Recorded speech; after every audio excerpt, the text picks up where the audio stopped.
Deixa eu chamar a Karina Calife, médica sanitarista, professora, para conversar aqui com a gente sobre pandemia no Brasil e no mundo, né? Sempre às segundas a gente recebe a Karina também. Oi, Karina, como você tá? Tudo bem? Tudo bom, Thalita? Tudo Tudo bem. certo. Estamos aqui. Resistindo, como sempre. Karina, vamos falar sobre essa notícia que saiu hoje em relação à expectativa de vida no Brasil? Olha só, diminuiu 4,4 anos com a pandemia, segundo especialistas que foram ouvidas pelo Valor Econômico. Em 2019, uma pessoa nascida no Brasil tinha expectativa de viver em média até os 76,6 anos. Hoje vive cerca de 72,2 anos. E a gente pode atribuir isso à pandemia ou a uma gestão de saúde que foi toda errada e nos levou a esse cenário, Karina? Então, Thalita, na verdade, eu acho que essas questões elas já vinham acontecendo de um tempo para cá. Em 2015 para 2016 saíram alguns artigos na revista Lancet de alguns dos nossos pesquisadores importantes, o Adriano Massuda, a Fátima Marinho, que foi por muito tempo coordenadora da área de vigilância em saúde no Ministério da Saúde. Esses indicadores, a gente chamou isso do efeito SUS. Durante 30 anos, todos os indicadores, desde o início de 88 para cá, todos os indicadores melhoraram muito no país. Então, a gente teve um aumento de mais de 6 anos de expectativa de vida, a gente teve uma diminuição importantíssima das taxas de mortalidade infantil, de um jeito mais menorzinho, assim, mas também uma diminuição da taxa de mortalidade materna, ou seja, tivemos vários indicadores positivos naquilo que a gente chama de efeito SUS dos 30 anos do SUS. Desde 2016 para cá, quando a gente tem a PEC da morte ali por 2015, que se congelam os recursos do SUS, né? Se começa a fazer isso pelos próximos 20 anos, a gente já sabia que tudo isso ia dar muito problema, porque a gente já tem um tipo de investimento no SUS, quando a gente pensa isso per capita e compara com outros países, muito inferior a outros países. A gente tem algo em torno de R$ 1.300 por habitante ano para o SUS, para ir da vacina ao transplante. Então, a gente já sabia que isso estava acontecendo, começaram a diminuir esses dados todos. Então, a gente teve, como não existia há 30 anos, um aumento da mortalidade infantil, que há muito tempo não existia, a mortalidade materna se colocada ali muito aquém daquilo que a gente tinha se comprometido nos objetivos do milênio, e essa volta da morte precoce, né, das causas, principalmente cardiovasculares, principalmente por não ter esse cuidado. Agora, é claro que tudo isso que já vinha com essa emenda constitucional horrorosa, que tira recursos do SUS de um jeito importante, e a gente passa a enfrentar a pandemia do jeito que a gente enfrenta, com muita dificuldade do ponto de vista de organização de gestão, com muita dificuldade em relação à oferta das consultas, tanto de pré-natal, puerpério, né, da mulher depois que tem o neném, como da puericultura, como das questões das doenças cardiovasculares. Então, consultas para hipertensão, para diabetes.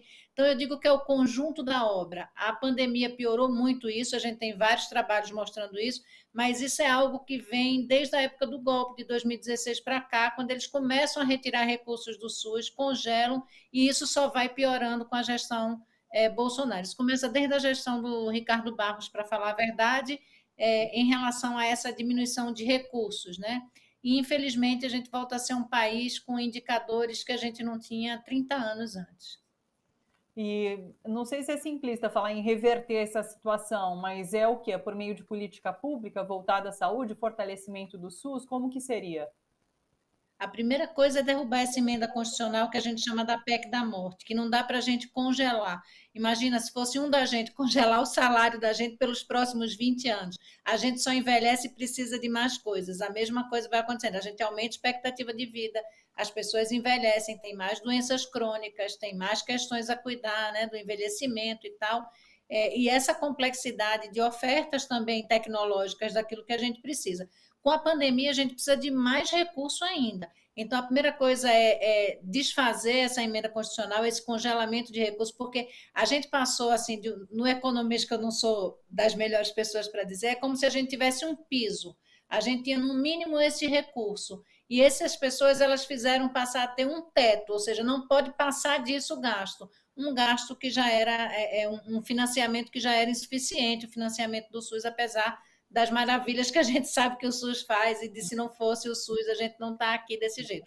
Então essa é uma das coisas, priorizar a saúde, que nem sempre, mesmo nos governos mais bacanas, a saúde não era vista. Eu acho que a pandemia teve tudo de ruim, Thalita, Mas tem uma coisa boa, eu acho que é a retomada do reconhecimento que a saúde é um bem que tem que ser garantida pelo Estado, né? É um dever do Estado e um direito de todos. Não adianta a gente vir com essa coisa de ter um planinho de saúde para entregar, porque o que a gente precisa é uma política pública adequada e com investimento financeiro para o SUS.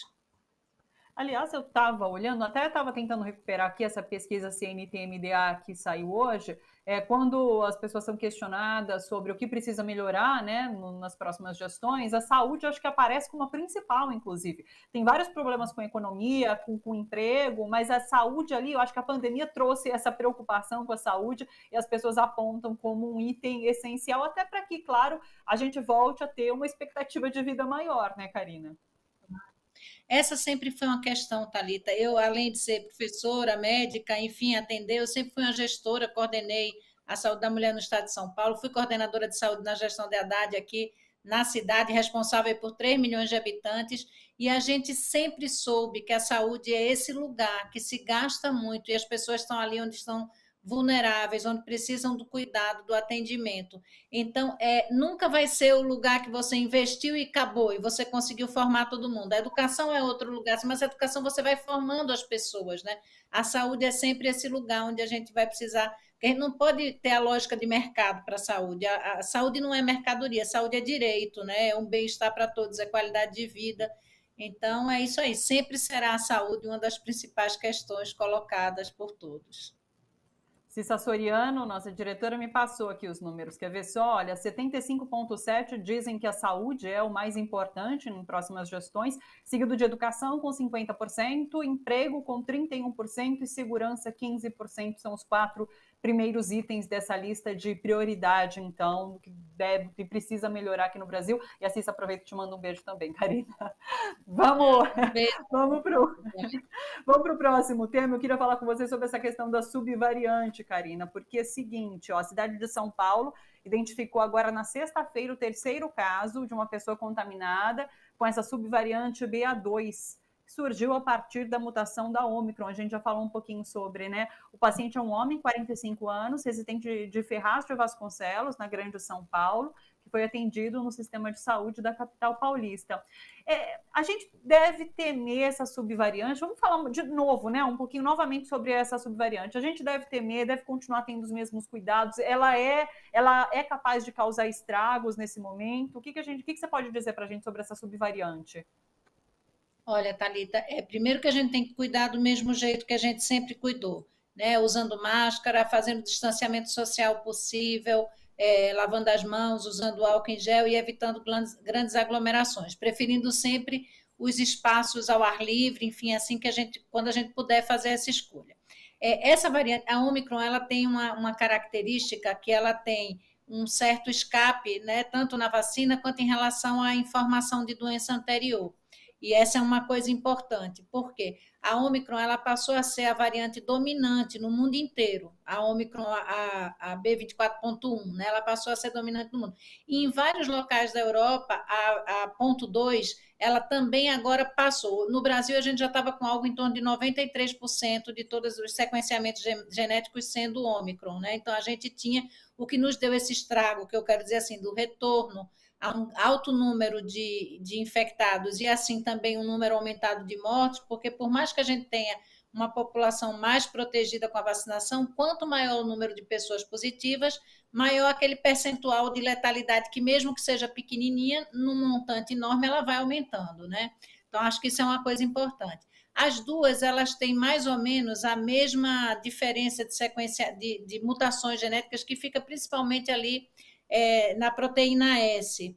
E tem algumas mudanças outras. O que tem se visto é que a preocupação é que ela parece ser ainda mais furtiva, como tem se chamado, assim, um pouco mais, ela escapa mais a essa informação do nosso sistema imune, um pouco mais. Então, ela tem um potencial que da Omicron já é enorme, né? E da B24.2, né? Ela é um pouco maior ainda, então ela é mais transmissível. Não dá para dizer o quão mais, mas ela parece ser mais transmissível, mas do ponto de vista de adoecimento, parece que é muito próximo, ou seja, não é uma coisa que a gente deve dizer, não é nada, não, ela é parecida. O problema é que quanto mais as variantes circulam e essas mutações, as mutações acontecem quando o vírus está se multiplicando no nosso corpo. Quanto mais corpos em que o vírus está circulando, em que essas mutações estão acontecendo, a gente pode ter outro tipo de mutação. Aqui ela tem a preocupação muito parecida com a variante inicial da Omicron, não tem tanta diferença, que não é levinha, que não é uma bobagem, que é algo para a gente se preocupar, porque as pessoas que têm uma resposta mais adequada são, na verdade, as pessoas que estavam vacinadas. Então, é essa a diferença que a gente tem hoje, né?